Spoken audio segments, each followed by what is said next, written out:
Hello and welcome to Daily News Podcast on Mangalore today. Bringing you the latest developments, intriguing local stories, and the news that impacts you the most. Stay with us as we uncover what Mangalore is talking about today. In Kaup, a tragic incident occurred on Saturday morning when a speeding car collided with a bike on National Highway 66. The bike rider, identified as Suresh from Kadiali, has suffered severe injuries and is currently undergoing treatment at Manipal Hospital. The collision took place as Suresh was en route from Udupi to Kaup, with the car, registered in Kerala, also heading in the same direction. The accident caused a disruption in traffic along the highway for a brief period. Stay tuned for more updates on this developing story. In a medical milestone, a 35-year-old woman in Mangalore underwent groundbreaking heart surgery at K. Shema for a birth defect causing mixing of pure and impure blood. The procedure, a small anterior thoracotomy, was a first in the region. With a 2.5-inch incision and state-of-the-art instruments, a team led by Dr. A.G. Jayakrishnan successfully performed the surgery, connecting the patient to a heart-lung machine through tubes in the groin and neck. The patient, under the ABARC scheme, received the surgery free of cost and is now on the path to recovery, set to be discharged today. Kudos to the dedicated team of doctors, nurses, and perfusionists for their exceptional care and expertise in this groundbreaking procedure. The 8th Rama Lakshmana Mangaluru Kambala, led by Dakshina Kannada MP Cap. Brijesh Chauta, took place at Rama Lakshmana Jodhikar in Goldfinch City. Venkatesh, former MD of MRPL, inaugurated the event. The father of martyr Capt. MV Prajwal, M. Venkatesh, flagged off the Kambala. He spoke about the significance of Kambala in Tulunadu's culture and heritage. The event was graced by religious leaders and dignitaries like K. Chittaranjan, Swamijis, and Prof. P.L. Dharma. Captain Chota highlighted the community's efforts to preserve Kambala from a ban. Attendees paid their respects to Mother India and honored soldiers who recently lost their lives. The event saw the presence of prominent figures like Captain Ganesh Karnik, Kishore Kumar Puttur, and Ex-Servicemen's Association President Shrikant Shetty. Mangaluru today commends the unity and spirit of tradition showcased at the event. Tragedy struck near Puttur as a car accident claimed the lives of 3 individuals on the Mani-Mysuru National Highway. The victims, identified as Anu Naika, Chidananda Naika, and Ramesh Naika, were residents of Jatipala in Sulia Taluk. The group was returning from Punacha and Puttur after attending the Gondhole Puja when their vehicle lost control and plunged into a gorge at the Parladka bypass.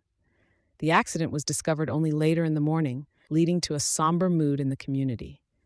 The Puttur Traffic Police have investigated the scene of the accident, but the loss of these individuals has left a deep impact on their families and loved ones. Mangalore Today presents breaking news. Former Prime Minister Manmohan Singh's last rites held with full state honors in New Delhi.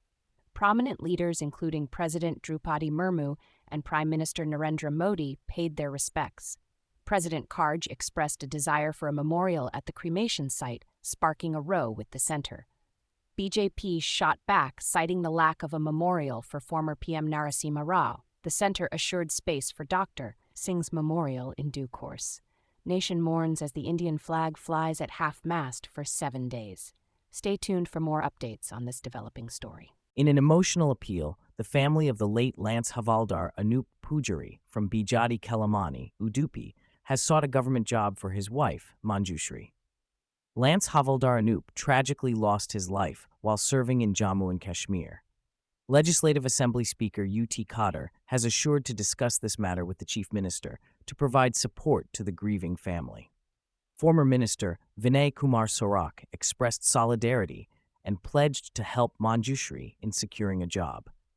The community mourns the loss of Anup and pledges to fulfill his dream of establishing an academy to train youth for the army.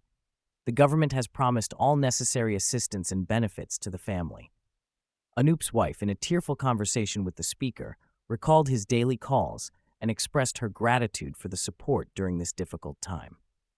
The coastal region comes together to support Anup's family in their time of grief.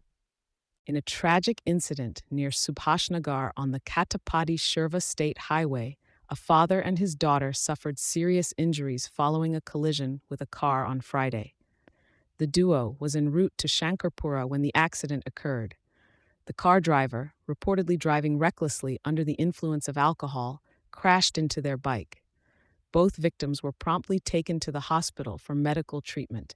The local authorities are investigating the incident further. In a celebration of opulence and cultural exchange, the new Mangalore Port Authority recently played host to the luxurious Seven Seas Voyager cruise ship from Norwegian Cruise Line. The vessel, measuring a grand 206.5 meters in length and accommodating 650 passengers and 450 crew members, graced our port, further solidifying Mangalore as a sought-after global cruise tourism destination. From its journey originating in Fujairah and destined for Colombo, via notable stops including Mumbai, Goa, and Cochin, the Seven Seas Voyager brought a touch of elegance and luxury to our shores. Passengers were greeted with the warmth of Indian hospitality and had the opportunity to explore local treasures such as the Karkala Gomateshwara Temple, 1,000-pillar temple, and Kalbhavi Cashew Factory. Truly, a day of cultural immersion and indulgence in the beauty of Mangalore. In yet another tragic incident, a woman succumbed to her injuries from a gas cylinder blast in Tadambail, Mangaluru. The victim, Vasanthi, wife of the house owner Vaman, passed away in the ICU of a private hospital. This adds to the death toll of 2 from the unfortunate mishap that occurred on December 18th. Our thoughts and prayers are with the families affected by this devastating event. In Mangaluru, the highly anticipated Sajanka live concert faced a major setback as it was canceled due to opposition from Hindu outfits. The event, part of the New Year celebrations, was supposed to feature the renowned Israeli musician Sajanka in Bolar on Friday. However, following objections from Vishwa Hindu Parishad and Bajrang Dal, alleging that Sajanka had disrespected Hindu gods, the police denied permission for the concert. Despite Sajanka's arrival in the city, he chose not to attend the event and stayed in his hotel room. The concert carried on with the participation of other artists. Stay tuned for more updates on this developing story. Mangaluru, January 12, 2025. Amid escalating tensions in the political arena ahead of the assembly elections in Delhi, the Lieutenant Governor V.K. Saksena's order to investigate allegations against the Aam Aadmi Party's schemes has stirred a heated debate. The LG's directive, prompted by complaints raised by Congress leader Sandeep Dixit, includes probing claims related to the Mahila Saman Yojana and alleged cash transfers from Punjab to Delhi. AAP leader Arvind Kejriwal has vehemently denied the allegations, labeling them as fake and accusing the BJP of orchestrating a smear campaign. The Delhi police has been tasked with monitoring vehicles entering the city from neighboring states to prevent any illegal activities. The AAP has accused the BJP of using the LG's office to undermine its electoral chances, claiming that the investigations are politically motivated. The rift between the political parties continues to deepen as the elections draw nearer, raising concerns among the public about the transparency and integrity of the electoral process. Stay tuned to Mangalore Today for the latest updates on this developing story. In a massive anti-terrorism operation in Maharashtra, the police have detained 13 Bangladeshi nationals for residing in India without valid documentation. The detainees were found to have entered using forged documents, like Aadhaar cards, violating various laws. This crackdown, conducted in coordination with local police, highlights the serious national security risks posed by such illegal immigration practices. The police are now investigating the network behind the forged documents and have stressed the importance of community vigilance in identifying suspicious activities. Authorities are committed to deporting the detainees following due process and have warned those aiding illegal immigration. The state government is intensifying border security measures to prevent similar incidents in the future. Today in Mangalore, we bring you the news of the state mourning declared in honor of former Prime Minister Manmohan Singh, who passed away at the age of 92. Politicians from various parties came together to pay their respects at his last rites held in New Delhi. The Congress Party has requested a memorial site to be built in his honor, sparking a debate with the ruling party. The center has assured the allocation of space for the memorial while also conducting the final rituals as per tradition. Dr. Singh, known for his contribution to India's economic reforms, leaves behind a legacy that has garnered international condolences from leaders around the world. Stay tuned as we bring you more updates on this developing story. In a solemn tribute, JDS Supremo H.D. Dave Gowda mourned the passing of former Prime Minister Manmohan Singh, highlighting his pivotal role in steering India's economy away from crisis. Gowda credited Singh for his efforts in safeguarding the nation from a looming debt trap during his tenure as finance minister in the 1990s. The stalwart economist, who breathed his last at 92 in New Delhi, was lauded for his simplicity, honesty, and gentlemanly demeanor.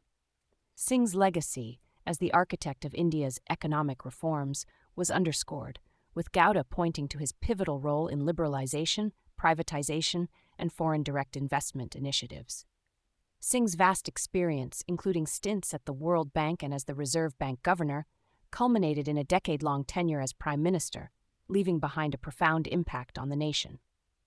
Singh's demise, as expressed by Gowda, is a monumental loss for the nation, marking the end of an era defined by economic stewardship and statesmanship. In a tragic incident, a soldier hailing from Malambi village in Samwarpet taluk of Kodagu district, PP Divin, is battling for his life after an army vehicle met with an accident in Poonch district of Jammu and Kashmir.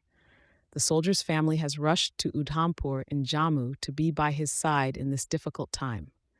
Divin, the only son of late Palangotu Prakash and Jaya, had proudly served in the Indian Army for 10 years and was eagerly looking forward to his wedding in February, which now hangs in uncertainty. Along with Divin, 3 brave Jawans from Karnataka also lost their lives in the tragic accident. Subedar Dayanand Thirakanavar from Belagavi, Lance Havaldar, Anup Pujari from Kundapur, and Mahesh Maragan from Bagalkot district. Our prayers are with the families of the deceased soldiers during this difficult period. In breaking news from Mangalore today, the Enforcement Directorate has summoned BRS leader and former Telangana minister K.T. Rama Rao in connection with alleged financial irregularities related to the Formula E race held in Hyderabad. Senior IAS officer Arvind Kumar and former Hyderabad Metropolitan Development Authority Chief Engineer B.L.N. Reddy have also been asked to appear for questioning. The probe follows an FIR by the Telangana Anti-Corruption Bureau, focusing on unauthorized financial transfers, totaling Rs 55 crore. The ED's Enforcement Case Information Report names KTR, Mr. Kumar, and Mr. Reddy as accused. This is the second money laundering case involving the family of former Telangana Chief Minister K. Chandrasekhar Rao. Stay tuned to Mangalore today for more updates on this developing story. In a bid to strengthen bilateral relations, the U.S. mission in India has issued over 1 million non-immigrant visas for the second consecutive year. A significant number of Indians are benefiting from this, especially in terms of H-1B visa renewals expected to be formalized in the U.S. in 2025. Visitor numbers from India have skyrocketed, with over 2 million Indians traveling to the U.S. in the first 11 months of 2024 alone, a 26% increase from the previous year. This surge in Indian travelers has led to the issuance of over 5 million non-immigrant visas, with thousands more being issued daily. Additionally, Indian students are flocking to the U.S., making it the largest sender of international students in 2024. The U.S. mission is also providing consular services, passport issuances, and initiatives like the Smart Traveler Enrollment Program to further assist American citizens in India. Overall, this endeavor aims to facilitate legal processes, strengthen ties, and provide exceptional services to both Indian travelers and American expats in the country. In a significant development, the government has agreed to allocate space for a memorial for former Prime Minister Manmohan Singh. The Union Home Ministry announced this decision after a request from Congress President Mallikarjun Kharge. The late Prime Minister, Dr. Manmohan Singh, who served the nation for 10 years, passed away at the age of 92. The Congress Party expressed displeasure over the delay in finalizing the location for his cremation and memorial, considering it a deliberate insult to the first Sikh Prime Minister of India. The last rites of Dr. Singh will take place at New Delhi's Nigambodh Ghat with full state honors. Stay tuned for more updates on this developing story. In a shocking turn of events, renowned Kannada TV actor Charith Balappa has been arrested by Karnataka police for allegedly sexually harassing and blackmailing a young actress over private videos. The arrest comes after a complaint filed by a 29-year-old actress, accusing him of mental harassment and threats of murder. The accused reportedly demanded physical intimacy and financial favors from the victim, warning to share explicit videos if she refused. The victim also claimed the actor used his connections to intimidate her, including threats of legal action and harm. This disturbing case sheds light on the importance of addressing harassment and abuse in the entertainment industry. Let's hope for justice to prevail in this distressing situation. That's all from us today. We sincerely thank you for tuning in. For more details on the stories you've heard and for continuous news coverage, please visit mangaloretoday.com. Subscribing ensures you're always updated.